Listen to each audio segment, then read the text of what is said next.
think because of the prevalence of the internet and the do-it-yourself culture, there's everything is in your hands. You can, at a click of a hand, you go be transported to the ends of the world, the ends of history. You can go back from hundreds, thousands of years BC to where you are right now. And it is with this sense of, I don't want to say arrogance, but it is with this sense of confidence that you see that the world today has behaved as if whatever they believe to be true is actually true. Never has it been throughout history where man has, been so self-righteous and self-assured about his belief. So much so that we forgot the first rule of opinion making. When people give forward, an opinion of his own, number one, he must be aware that whatever he thinks about a certain topic or a certain person is not the whole side of the story. It's always his part of the story. And because no one knows everything for sure, you don't know the whole side of the story. Even if a person, for example, commits a blatant mistake or, said something very naughty or not nice or whatever. Still, you don't know the whole story. You don't know his childhood. You don't know where he came from. You don't know why he said that. There are reasons behind every actuation of a man. And I'm always reminded about what Saint Thomas would say before, because the way he created his Summa Theologica is that there was, for every question he would raise up, he would quote all the different positions, both on the left side and on the right side. And then he brings forward his argument, and then, his so-called responses to the objections. Of course, in the end, it sounded like his answers are the correct ones.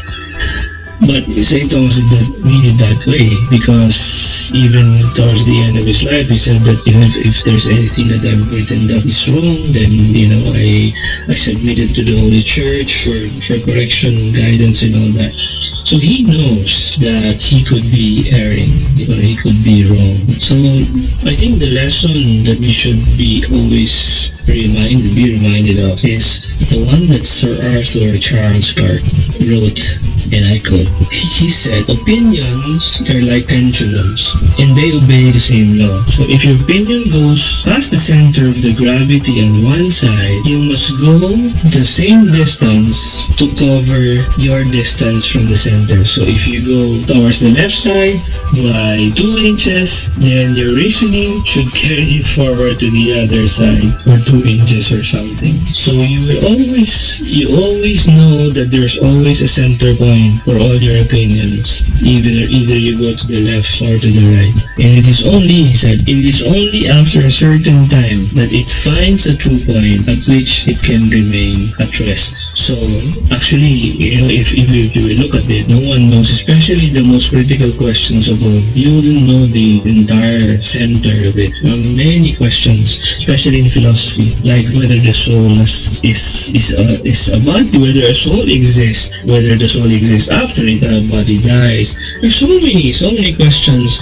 Whether the world is eternal, whether it was created, whether it's a beginning, whether it will have an end. So all these things, there are so many answers, both on the pro side or on the con side. So here we are just trying to live our lives day after day after day. And we must always remember, look towards the center and never to underestimate those people from the other side. We have been so polarized in our society because at the flick of a hand we can always find the answers. But sometimes the answers given to you by Google is not always the whole truth.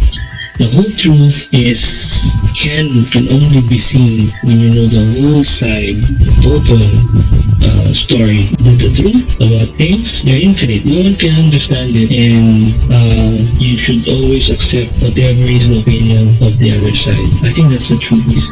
And even if opinions will sometimes not be, in unison with each other, then there's always the true statement of peace, which is to find out the unity among diversity, to find out what binds us and what unites us rather than what separates us. It's always the story. And if you can only find out among our opinions, which of our opinions are alike, then that could be a great starting point. For me, that's the greatest starting point of peace. Thank you very much.